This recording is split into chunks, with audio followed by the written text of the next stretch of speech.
I didn't know it at the time, but on the particular winter's afternoon in question, I was travelling towards one of the strangest episodes in my entire life.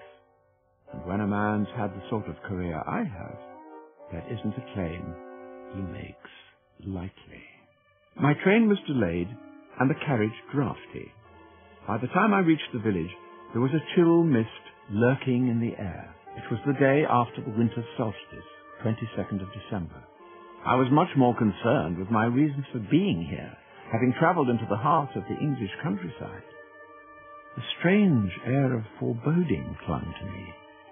As instructed, I presented myself at the cottage, a serviceable, rather picturesque dwelling. The sign on the door called it vulgar appellation. I knocked, and almost immediately, that police box.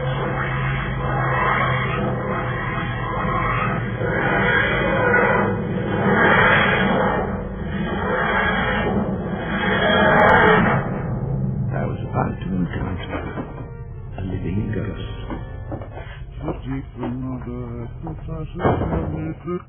Mike!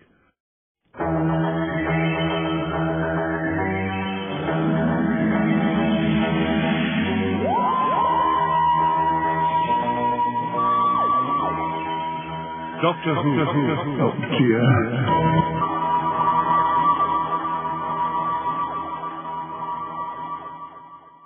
What are you doing here? Why, I don't know. Since the business with the dinosaurs forwarding about Westminster get very mixed up. Have a drink, dear chap.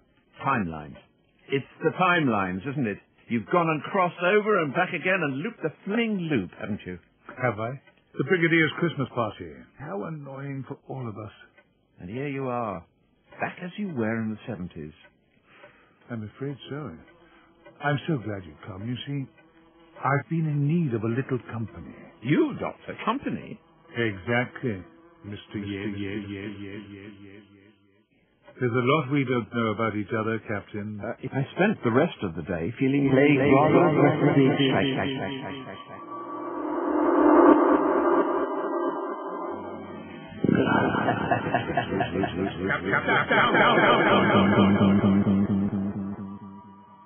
The doctor grinned at me and left me sitting there feeling a very stuffed creature. Meeting him again? Oh, it's ridiculous, I know. But he made me feel young again. I felt like I did when we were running about in London after the Master or the Axons. Just like back in the old days, he seemed pleased to see me too.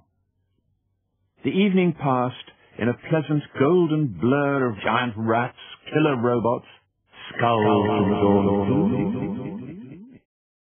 Mrs. Infestation hovered round us, clanking cutlery and plates in a very bad-natured manner indeed. Giant rats sat growling under the table, snatching at tidbits the doctor would absent-mindedly drop every now and then. A sense that something dreadful and terrifying was about to unfold. You will stay, won't you? Something very weird that It was at that point in the proceedings that a killer robot leapt for the doctor's throat. Just one of a plethora round the place. It sprang magnificently across the width of the room and was at my host's throat in a flash. Got him! That's the end of him. Would you mind telling me what's going on, Doctor? A slight overreaction, Mike. You've shot him into smithereens. I can't examine his brain now. His brain? Yes! And off he stomped, and abruptly dinner was over. I noticed Mrs. Infestation skulking around, waiting to clear things away. There's no use asking me. This sort of thing happens all the time. Good gracious. Taking my life in my hands working here. I'll leave you to get on with it. Good night. All I got in reply from her was a grunt. I went to bed, my mind swirling over the day's big, shagarious events. I woke at a few minutes past 3 o'clock. What? What's that? Hello? Glaring at me, the hand towel. Whew, I took a deep breath. Doctor! The damn thing shot through the air and almost had my eyes closed. At that very moment, the doctor burst into my room. What is it? Like a fool, the doctor wrestled the thing to the ground. And then the doctor was strong, incredibly strong, pinning the monster to the carpet, and, my God, he was talking to it, muttering to it. Sleep again. You must rest. Sink your thoughts into my thoughts. Calm yourself. He put it into a trance. I'm very sorry, Mike. You won't be disturbed again. Disturbed? Doctor, I demand to know what's going on here. I'll explain. Tomorrow.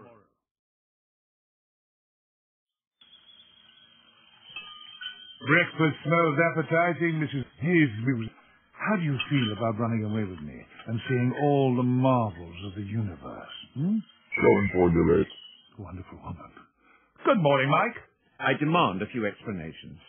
Sit here. I'll try to explain what's going on. Are you sure you're all right? Oh! Through the course of that short winter's day, the doctor related to me a startling tale, a bizarre adventure, which I discovered as the daylight started to rapidly fade around us, wasn't over yet. Not by any means. I was on a little break here in the peaceful countryside, and I happened upon a local paper's garbled report of the death of a cabinet minister. He'd been trampled to death in his own bed. An aroma of shite, a whiff of musty balls. The following weekend, a top-secret unit think tank cocktail party was broken up by the rampaging of a giant black woman sporting a marmalade-coloured toupee and a leather waistcoat. She wasn't in the mood for idle chit-chat. Have your head off as soon as look at you. Several influential figures from Whitehall were flattened that day before the military destroyed the beast. And the brigadier, in the wreckage of that cocktail party, it has got to stop. Remember how many times I railed against you lot for dragging me into the affairs of human beings?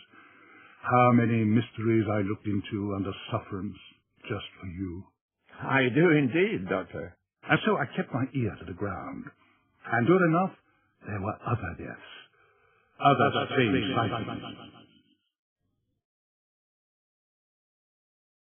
An elderly nuclear arms expert strangled and squeezed as she took her evening bath, brains being scooped like cake mix out of a bowl. The horrible death. Who can be controlling these monsters, as somebody evidently is? I ran a quick scan on an area some 20 miles in diameter within which the strange attacks had taken place. Doing a little poking around and asking a few questions here and there, I became aware of the activities of Mr. Bestial Revenge. Ah, the sly and clever Mr. Bestial Revenge. A rather private fellow to whom wiping out influential figures is a passion. He has a flair and a feeling for it. A rare talent, and the dead seem to bend one knee in honor of this deft and clever man. I became aware of the huge steaming shunting lorries who came by every now and then to collect up the dead. They took them away at night. But where to? I had to know.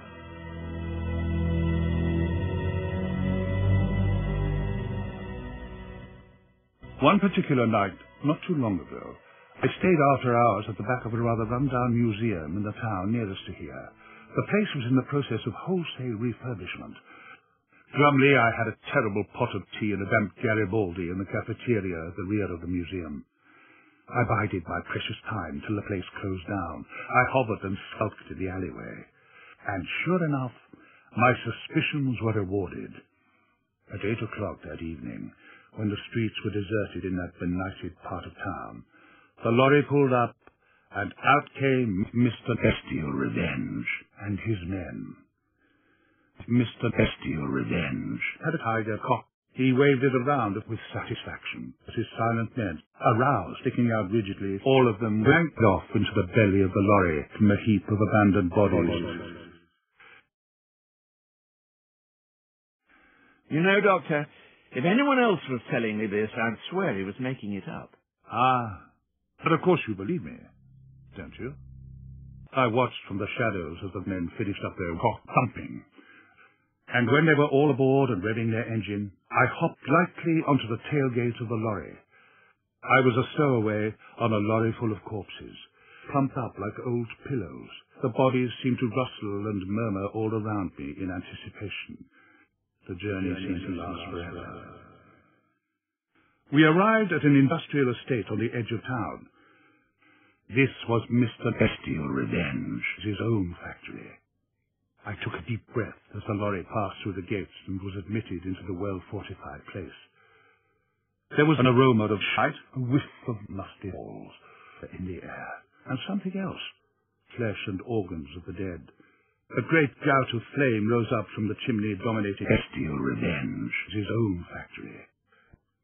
Now, usually, as you know, I am not averse to marching up to the man in charge and announcing my presence straight away.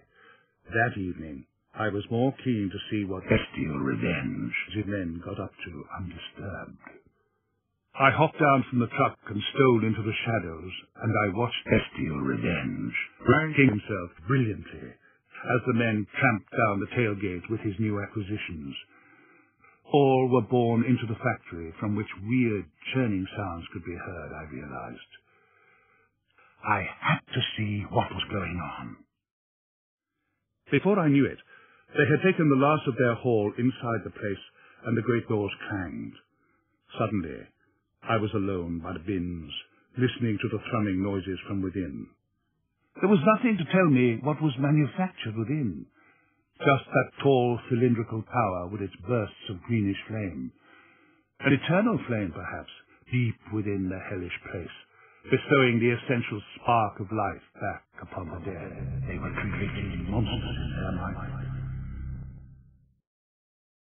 I was just creeping about carefully, so very carefully, when I was set upon by something that came blundering out of nowhere. I cried out in shock as I was knocked hard against the telescope.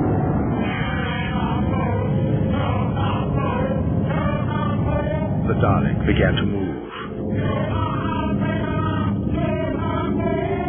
Helpless old me.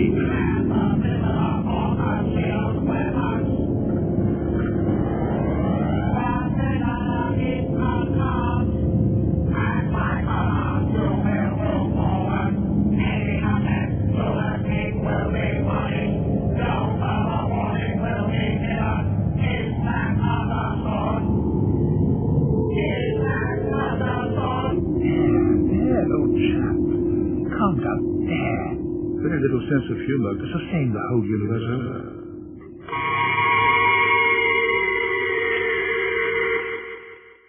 I really wanted them to take me prisoner, because that's the only way to get yourself inside the secret base, isn't it?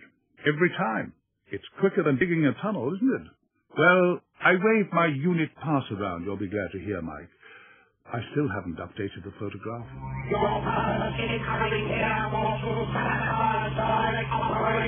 Rubbish. I'm here to steal the recipe for the very best stuffing in the world.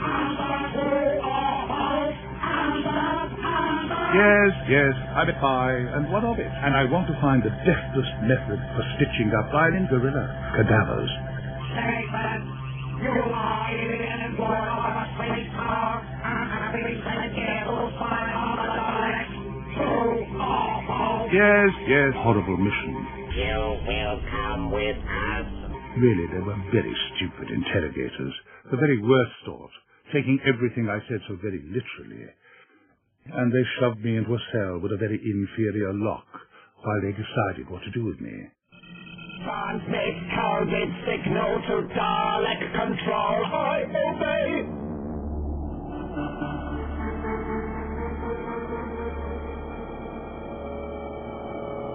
Report for the Dalek Supreme. Speak. They have received the coded signal from our advanced party on Earth. Analysis report.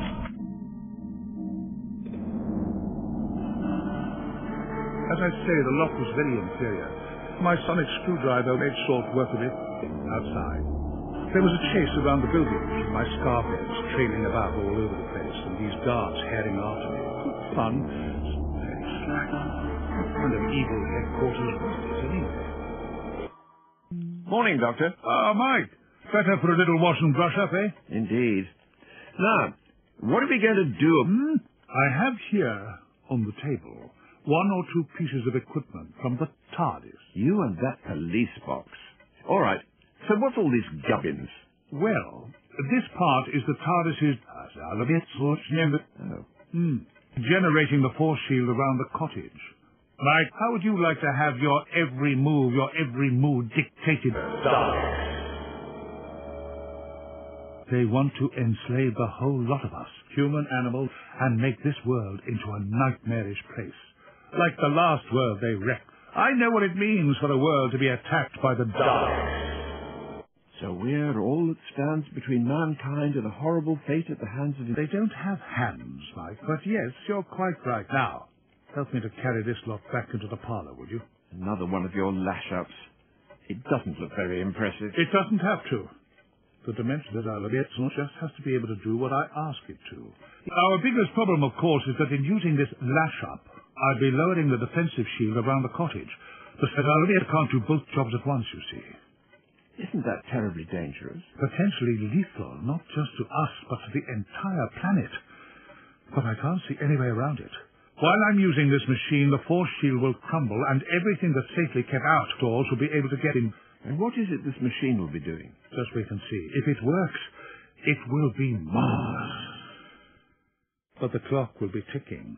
We will have a mission and a very finite time in which to accomplish that mission. Otherwise all, and I mean all, is lost.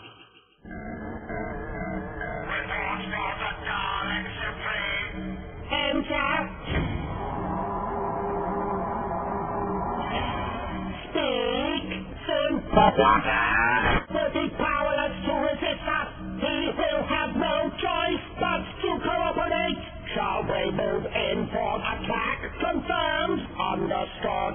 We will advance.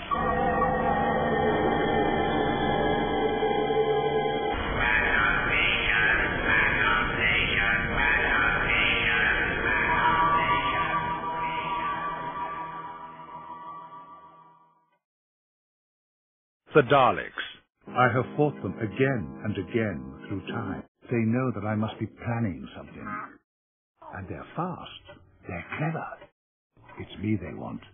My mind they want to possess. Now within weapons range. Now in range. Activate main armament. Target and attack them without delay. I obey. Gunship. We will advance. We obey.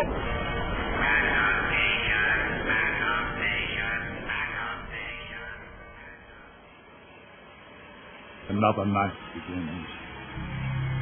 I was being visited. It was past 3 a.m. I was under attack. Dalek war in my cottage. And here they were. Invaders. Deadly and determined. Dalekanium shells brimming with endless energy. I knew they would go on attacking me all night. A scene of chaos.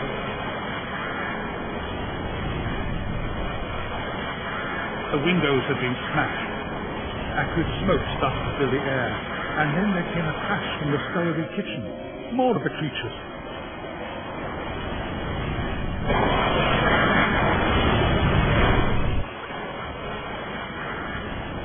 As the night air came whirling in through the broken windows, freezing the cottage right through, the battle redoubled. I stood surveying the wreckage of my home from home. There were monsters. Doctor, you've dragged me into another of your nightmares. It's happening all over again. Damn foolish man. City on, Mike. Quit my TARDIS. Where is the TARDIS? The cellar. We ran through the house, trunking furniture in our wake until we gained the safety of the cellar. In the console room aboard the TARDIS, I scrambled to the console and set the controls.